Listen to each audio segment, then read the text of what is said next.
I hate when I have to tell somebody to be romantic. That is not romantic. I gotta tell you, motherfucker, you're not romantic. Let's take this overboard now. I want you to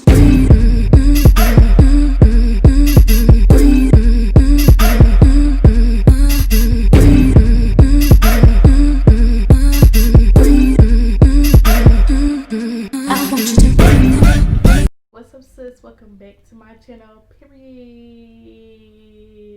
Hey sis, welcome back to my channel. Today's video, I am going to be doing another girls talk video for y'all. My last girls talk video I did on my channel was like a self-love type of video. Today's video gonna be a little different, sis. It's gonna be just me talking my stuff, really just giving y'all the tea and how to stay into a relationship, a healthy relationship, my advice to y'all, knowing like toxicness and keeping a good balance between your relationship, and just some of my advice to you, just so you can just make it through any relationship you're in, or if you feel like you're in a toxic relationship and when to know to leave and all that good stuff. I'm just gonna be giving y'all the tea of everything.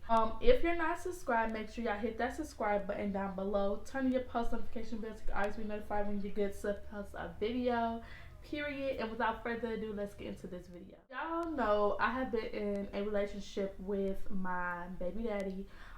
We just got out of a relationship a few like months ago. But we was in a 3 almost 4 year relationship, and I learned a lot through those years. And also prior, before him, I actually had 2 other serious relationships, but he's the most serious, obviously, because he's the one I last long and also had kids with. So these are going to be going off of 3 different experiences with 3 different dudes and what I've learned, just with relationships wise. So I definitely would say being happy with somebody takes a lot. You have to be with somebody that's like your best friend, your lover and your best friend, and you are going to know if you are with somebody that truly genuinely loves you. My biggest thing and my biggest flaw is me just giving everybody a chance, when it comes to love and shit. Like, I really give people the benefit of the doubt when I really shouldn't just even give people my time of day. But that's besides the point. Look at me over here, getting my feelings and stuff. I just want to really just dwell on the topic of the toxicness. I really want to dwell on that for a minute because I feel like this is just a popular thing that we have just praised in this generation, and it's toxicness. Like, if you go on freaking Facebook or Twitter or Instagram, whatever, you are going to see at least one post about somebody being toxic, and they praise it. Like, people like toxicness for some reason. Toxic relationships is very unhealthy. I know females that have been with dudes that hit on them and they find that attractive, or they find it toxic in a cute way, and it's like, what? Like, okay, like they would say, oh well, he's not beating on me, he's just, putting me in my place. No, that's toxic, and that's dang near a key to domestic violence. You need to get out of that. Toxic shit I don't really like. No, if you got any ties to toxicness, please keep that over there.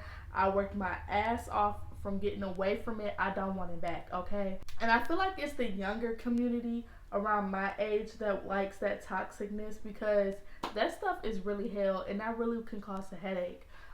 So definitely when you're in a relationship, look out for key things like that, like little toxic things, like starting arguments out the blue. I can say that I get called, like, men or males or whatever, boys, whatever you want to call them, have told me a lot that I tend to start arguments, and I swear I don't. I am the type of person where I will literally peep something.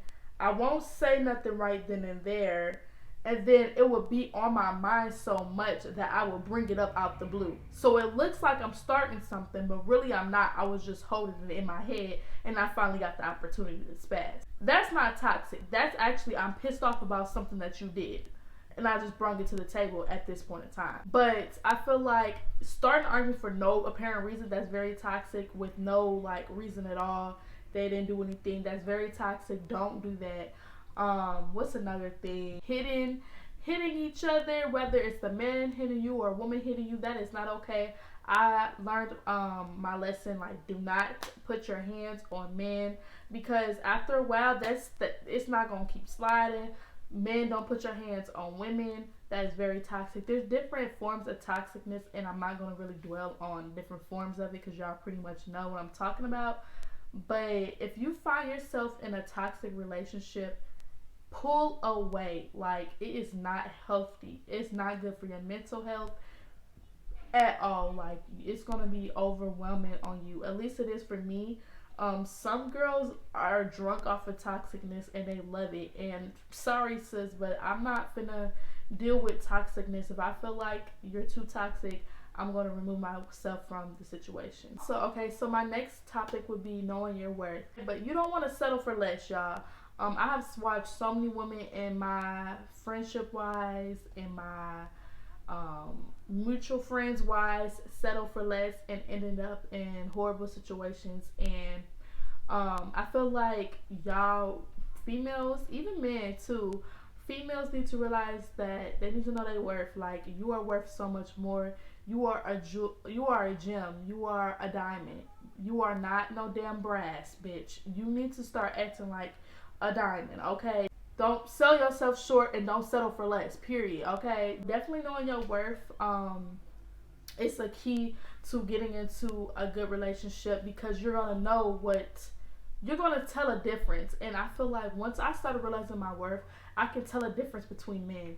I used to be in a relationship where I felt like I was just used for, like, not just used, I felt like I was just a sex object to that person, and I feel like I was not able to just be myself. Like, I really always was having to have sex with this person. It's like, dang, like, that's all you want from me. And it comes off as that way when somebody is just like always wanting to have sex with you. Or, you know, this is kind of like a 18 up conversation, so if you're younger, I'm sorry, X out this video.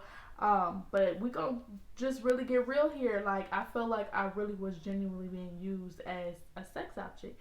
And when I when I dipped and daddled with other men and talking to other men, and I realized there's men out here that just want your time. And I feel like that relationship ruined me so bad that I just look at that as that's all men want from me. Sometimes relationships can just ruin the future relationships for you. I feel like sometimes my past, because of what men have done to me, I ruin it for my really a good dude. And because I'm already jumping the gun of, you know, he's gonna automatically do this. I know he's finna do this. I know he's finna cheat. I know he's finna do that. I know he's finna do this. And it's like, sometimes your past can really hurt your future. So definitely, I would say knowing your worth, but you also want to let go of your past. You cannot move into a better relationship for yourself if you're still holding on to your past. I definitely would say that's what I have done. When I've talked to other men, I hold on to my past so bad that I expect nothing but the worst out of men, and I still sometimes do, because men have yet to succeed with me. They have always failed me, so it's like, somebody show me different. Hell, somebody out here, please. Also, I want to talk about, like, not rushing into it. If you just got out of a relationship, please don't rush into another one. Being up under another man to get over the last or the previous man, it's not gonna work, sis. I've tried it before. It doesn't work. It causes more hell on you, more feelings and emotions, because in case that person, like, you want time to repair yourself and recover. You want to be able to come back better and stronger. That way you're standing way stronger, because when you're vulnerable and you're weak, it hurts when that next person you're talking to hurts you. It's gonna knock you down, way down, because now you're hurt on top of hurt, and you're not even repaired yet. If that makes any sense, like, you haven't even got time to breathe. And I feel like that's one thing about society I don't get, is people want to rush into relationships. No, it's okay to be friends. It's okay to go on dates. We're grown. If you're grown, you know, you're over the age of 18, do your shit. Like, it's okay to date. You don't have to be in your relationship in your early 20s. You can date. We're grown. If you want to have sex, hell, do your shit, sis. You know, do it. But, like, I feel like we rush into relationships, and that's why a lot of relationships fail. And that's why I've been just really focusing on me and just worried about just talking in the talking stage. If you want to be in a relationship, that's you. I don't want a relationship right now, and I tell all my dudes that we I don't got time for that, baby. No. All right, so let's talk about when you're actually in a relationship. These are really important tips that I'm gonna tell you. You need to have a balance. When I say a balance, you want to prepare yourself, especially if you're living together. I have lived with my baby daddy, and I found myself always arguing with him because we didn't have a balance of space in relationship. Space in relationship. Okay, there's space, and here's your relationship. You need both. Okay, so sometimes you gotta give you and your partner space. And I found this not just with my baby daddy, with other men too. If you're constantly up under this person, you're constantly seeing them, sometimes that causes, like, I don't know why, but it just causes friction because you're seeing each other the most, and you know you're bound to have an argument, or you know you just want space. You want to be able to breathe, because when you feel like you're under, some people like it, but to me, that just, I don't know, something about that just, I don't know, I just can't be under people for too long. I feel like having space in your relationship helps out a lot because you're able to breathe. You're able to feel free and not up under somebody all the time. I definitely say the next one would be having an agreement of do's and don'ts. When you are communicating to your significant other, which is also plays a big role. I'm gonna go into that in a minute, but when you're letting them know what you don't like and what you do like, they are able to either respect it, or they gotta get with the program, or they get left. Okay. Sometimes you gotta sit down with your significant other and talk to them like, okay, this is what I don't like, and this is what I do like. I don't like this, and then y'all can come to an agreement, and y'all can work on, you know, certain things in y'all relationship, and be able to know what y'all don't like about certain things and how y'all feel about it. That way your significant other know, oh, she don't like that. I know she gonna feel a type of way if I do that, or you know, so y'all having a mutual agreement of how to act towards another and what to do in the relationship. Moving on to the third one is communication. Oh my God. I feel like a lot of my failed relationships are because I don't know how to communicate. I have communication issues, and that started as a child. I just never, there's sometimes communication, some things in relationships when you're together, stuff that happened as a child can affect you as you get into your relationship. Because I definitely would say, growing up, I really didn't have somebody that sit down and talk to me like, how's your day? Is there anything going on in your, like, I just never had that bond with neither one of my parents where I can just, I'm pretty sure I could tell her whatever I needed to tell her if I felt some type of way, but I never had that relationship where she would just sit down out the blue like, okay, how was your day? What's going on? You know, I just have bad communication skills. Like, I'm hard at expressing myself, and I have to work on that because I feel like it's like people don't really care. They just hear you, but they don't hear you, and they're just here to just listen, to make it seem like they care, but they really don't. Like, that really goes through my head, and that's the reason why I don't communicate. And like, when something is bugging me, I fail to communicate that to my significant other or to who I'm ever talking to because I have bad communication skills. And that is just something that I have went through as a child because I never really got sat down and talked to. And communication is just really bad in my family. Communicating with your significant other, whatever is bothering you, if there's something bothering you, you peep something, you don't like something about something, communicate. Because communication is going to get you further in your relationship. Like they say, a closed mouth cannot get fed, and I don't want to sound like a hypocrite, so I'm only going to speak in third party, but they do say a closed mouth does not get fed. So speak, and stuff will get solved that way. So communicating, don't let stuff hold in like how I do, because that's how stuff escalate. Because one thing I will say, when I hold stuff in, I hold so much of it in. When it gets really bad, I let it all out, and it's unhealthy, and it's not good to let that in. If something's bothering you, do not let that stay inside you. That's not good for your mental health at all. Also, I definitely would say being romantic, or even just showing just random affectionate love that that you don't do on an everyday basis matters. Oh my god, I can't stand an unromantic ass person. Like, I have yet to find somebody as romantic. I remember my very first boyfriend. He was romantic. He was medium romantic. He did buy me teddy bears. He bought me, stuff like that. I hate when I have to tell somebody to be romantic. That is not romantic. I gotta tell you, motherfucker, you're not romantic. The hell. So I just love a romantic man. Like, yes, buy me flowers.